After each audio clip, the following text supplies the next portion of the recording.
सभी को मेरा प्रणाम।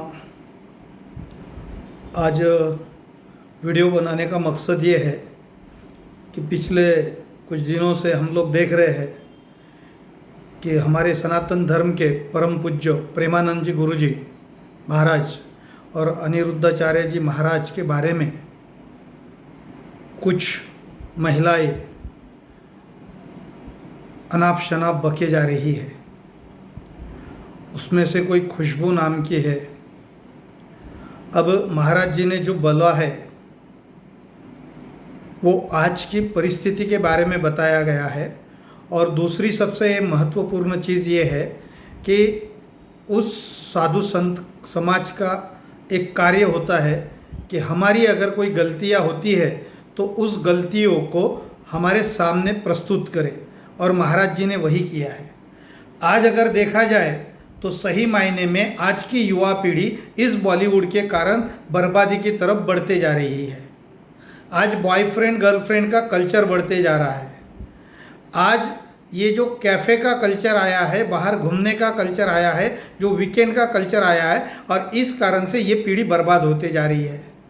आज अगर बॉलीवुड की कोई भी एक्ट्रेस ले लो, कोई भी हीरो ले लो, हम उनको रोल मॉडल मानते हैं। जो हम देखते हैं उसी का हम पर असर होता है, और यही बॉलीवुड वालों को पता है, और इसीलिए यहाँ पर ये चीज़ें घटी है।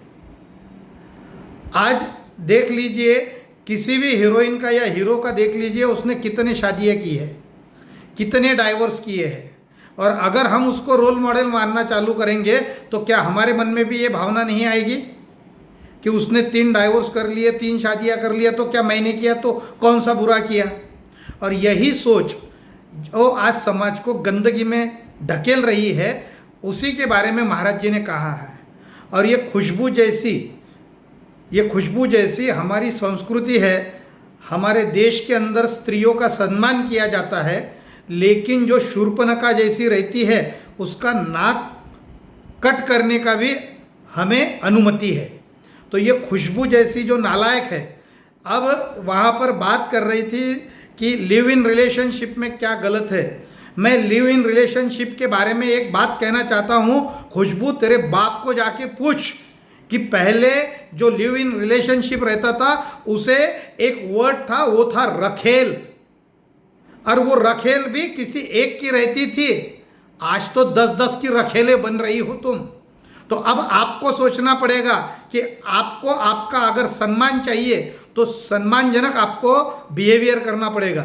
दूसरी चीज़, हम बोलते हैं कि बहुत सारे लोग कपड़ों के ऊपर जाते हैं कि भाई कपड़े में क्या रखा है, सोच बदलो, आपकी सोच गंदी है। अब मेरा सवाल ये है कि जब उन कपड़ों के अंदर वो खुद कंफर्ट नहीं रहते और कोई उनको देखता है, तब जाके तो उनको शर्म आती है। तो भैया आपने वो कपड़े पहने किस लिए हैं? लोगों ने देखना चाहिए इसीलिए ना। फिर जब लोग देखते हैं तो आपको तकलीफ़ क्यों होती है? फिर आप हमारी सोच के ऊपर बात करोगे।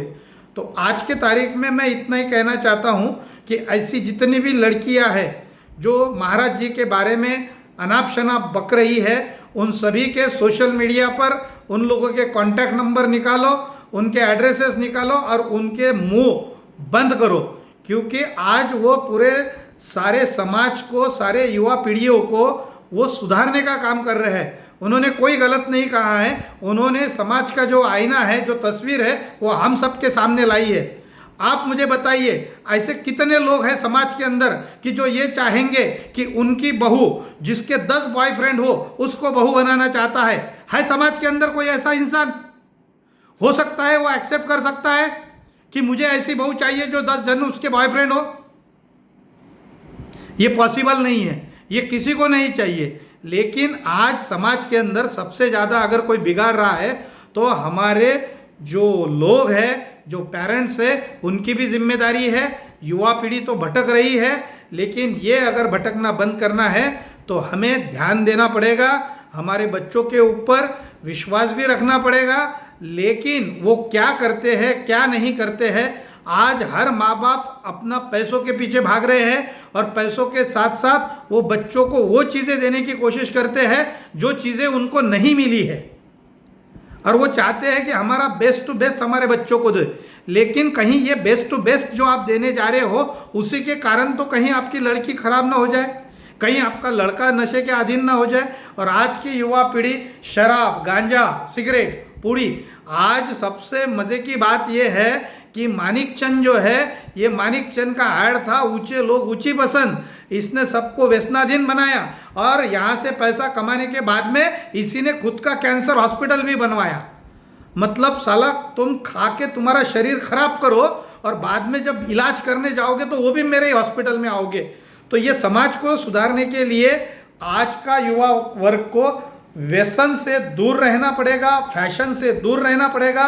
हम लोगों को हमारी मर्यादाओं को पहचानना पड़ेगा। जैसा कि हम लोग कहते हैं कि हमारी आज़ादी है, तो आज़ादी का मतलब क्या है? हम मॉडर्न विचारों के हैं मतलब क्या है? तो मॉडर्न विचारों के है मतलब हम बिना कपड़ों के घूमें। क्या हम बिना कपड़ों के घूमने को मॉडर्न कहेंगे?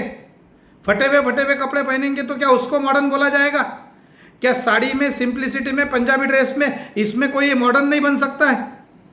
देखिए, हमारे दूसरे देश हमारी संस्कृति को स्वीकार कर रहे हैं और हमारे पागल ये फॉरेन कल्चर को एक्सेप्ट करने जा रहे हैं। और ये सोचने वाली बात है। और इसके ऊपर ना सिर्फ समाज का काम है, साधु संतों का काम है, लेकिन गवर्नमेंट का भी काम है। इसके अंदर महाराष्ट्र सरकार हो, केंद्र सरकार हो, वो भी हमारी धर्म के बारे में, हमारी संस्कृति के बारे में कुछ ऐसे भी रूल्स बनाए कि कोई अपशब्द या कोई ऐसा बात ना कर सके। सिर्फ व्यक्ति स्वातंत्र्य के नाम पर कोई भी उठ के कुछ भी ना बोल सके, इसके ऊपर भी अनुशासन होना चाहिए। तो मैं फिर से इतना कहना चाहता हूँ कि ऐसी जो लड़कियाँ हैं जो बेहुदा है, जो क्लब में जाएगी, पब में जाएगी और सारी चीज़ें करेगी और बाद में ये महाराज जी ने अगर आईना दिखाया तो उनके ऊपर बात करेगी, तो उन्हें ये कोई अधिकार नहीं है कि साधु संतों के बारे में इस तरह से बात करें। धन्यवाद। जय हिंद, जय महाराष्ट्र।